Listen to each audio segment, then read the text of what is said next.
Howard back with I Object, Justice Examined here on Right Talk Radio.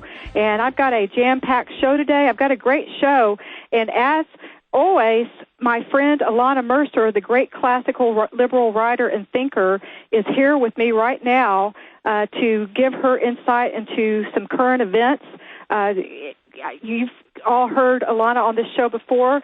She writes a popular weekly column called Return to Reason for WorldNetDaily.com. She also writes for the conservative Calgary Herald and Vancouver's North Shore News. She's a fellow at the Jerusalem Institute for Market Studies, an independent nonprofit economic policy think tank, and she wrote the book Broadsides, One Woman's Clash with a Corrupt Culture.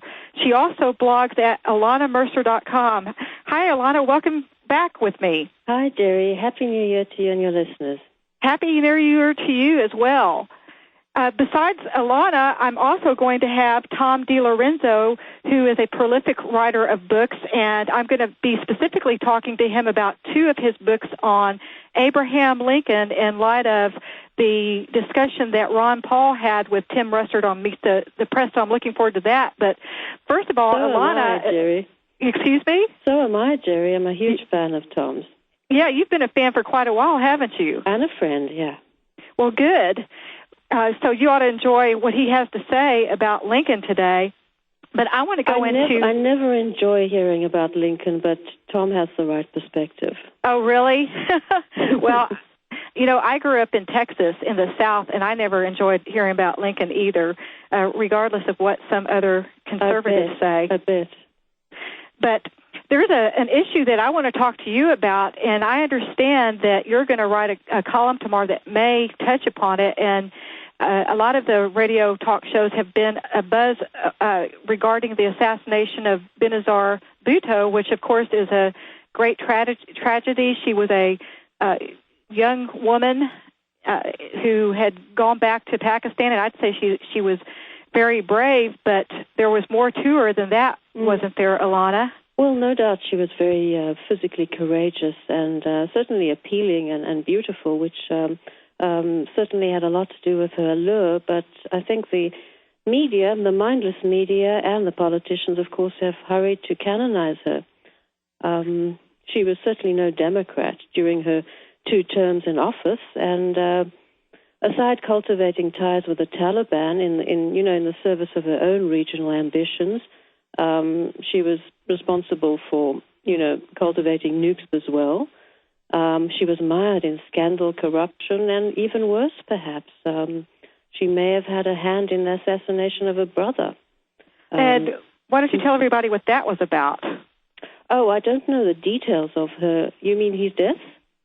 Yes. Well, I think, he opposed her politics and he vied for leadership of the Bhutto-owned Pakistan's People's Party. The PPP is hardly there's no caucuses there, put it that way. Now that Bhutto has died, her 19-year-old is set to succeed her as leader of the PPP, and the party has always been used. It was founded by her father, and it was used to promote the Bhutto family. Well, a lot of what I think is happening in the press is an attempt to erroneously conflate her with modern politicians in the West, and a lot of her history sounds more to me like the typical ancient history of Asian royal families, where they killed each other to gain power, where they engaged in bribery and taking money from the people. So I think we really ought to be a little bit more restrained in how we address her impact in Pakistan, don't you? That's a very interesting insight. Certainly, yeah, she was a part of a dynastic democracy, so-called, and you're right that the American media especially has sentimentalized her and canonized her, and certainly seems to be, analyzing very shallowly, as usual, what's happening on the ground in Pakistan. I mean, Musharraf is certainly between two very hard places. Of course, there is a faction of liberals who wants democratic reform, but, among the demonstrators who are forever punching the air over there are a hell of a lot of Islamists. and Taliban sympathizers. One thing I keep hearing is even conservative talk radio show hosts saying that they think the reason she was killed is because she was a woman in power in a Muslim country, but you also have to look at her family in totality, because in Pakistan, my understanding is that the huge landowners are the ones who hold political power, and the growing middle class has very little power over there. So it's not exactly like in the United States where the people, regardless of whether they hold property or not, are able to vote. Yes, there are, I believe, a couple of hundred of feudal families who do exert enormous power. And if they were benevolent aristocrats, that would be fine. But they seem to be, at least the Bhutto family was terribly corrupt. Well, the next thing I'm hearing, I read an article last night that there are news reports saying that the Pakistan Secret Service may be behind this because Bhutto is believed to have been in the process of bringing a report to Arlen Specter and Representative Patrick Kennedy making claims of election fixing by the Secret Service, utilizing our $10 billion in aid that we've given Pakistan. Yeah, I mean, it sounds familiar in that our foreign aid is often used like that. Our busybody policies that don't really help much.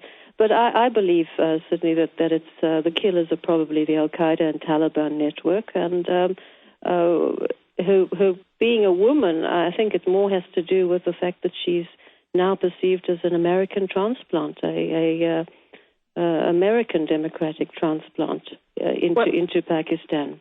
Well, my understanding is, though she spoke English perfectly, that she could not speak her native tongues fluently. Yeah, she wasn't very much of a populist. She was certainly very westernized and very appealing personality. So I think it's very important that we over here don't romanticize people like this, and that we keep our eyes open, because in many respects, I don't think that she was that much different than that boogaboo of the right, Hillary Clinton. Oh, yes, in many respects. They both actually come from, powerful dynasties that were founded by powerful men, right? Well, there's a similarity there. Yes, and I don't think she was exactly free enterprise or no. Well, the PPP, conservative. The PPP is socialist. So, I mean, that's something that doesn't even play in commentary here about her, that the fact is that she was the Pakistan's People's Party was socialist. Do you have any thoughts why Bush would have wanted her to go over there and share power with Musharraf? Oh, for the same reason that he did similar. He motivated other politicians to go to Iraq, and take over. It's the same busybody meddling. You mean the former Iraqi politicians who abandoned their country and went to safe harbors and then went back? Part of creating puppets. Musharraf is something of a puppet, although I do, he's not in an easy place, and you don't want to, I think, bring him down because you don't know what will replace him. Well, I heard last that he's asking for the help of Scotland Yard to solve this murder. What do you think of that? I haven't heard that, but good luck to him. And do we need? Is it such a mystery? Her murder, is it such a mystery? Hillary Clinton also seems to think that it's a great mystery, and that she needs to internationalize the conflict there and bring in the UN. Well, I would say that before Hillary Clinton or suggests sticking her nose into this, that she ought to learn the facts, because the latest word on her is that she did not even realize that Musharraf is not on the ballot, and that the next election is a parliamentary election. Oh, really? Yes, I read that. It's interesting that Bhutto also wanted to sick the mobs and the media on Musharraf, and that's another reason to be very suspicious of her legacy. And by reinforcing the attack on Musharraf, in many ways, Hillary Clinton and Bill Richardson and Nancy Pelosi are in fact doing exactly what the Al-Qaeda and Taliban network are wanting. Exactly. I mean, if they really did the deed, which is very likely, the Western idiots are distracting from that fact. Well, I'm interested to read more in your column tomorrow, and we can all find that over at worldnetdaily.com, can't we? Or at ilanamercer.com, even better. Well, I look forward to looking at it, and Ilana, thanks for being with me today, and I will be talking to you next month. Take care, dear. Bye. Bye-bye. And now, everyone, I have my guest on the line, Tom Dilorenzo, Dr. Thomas Dilorenzo.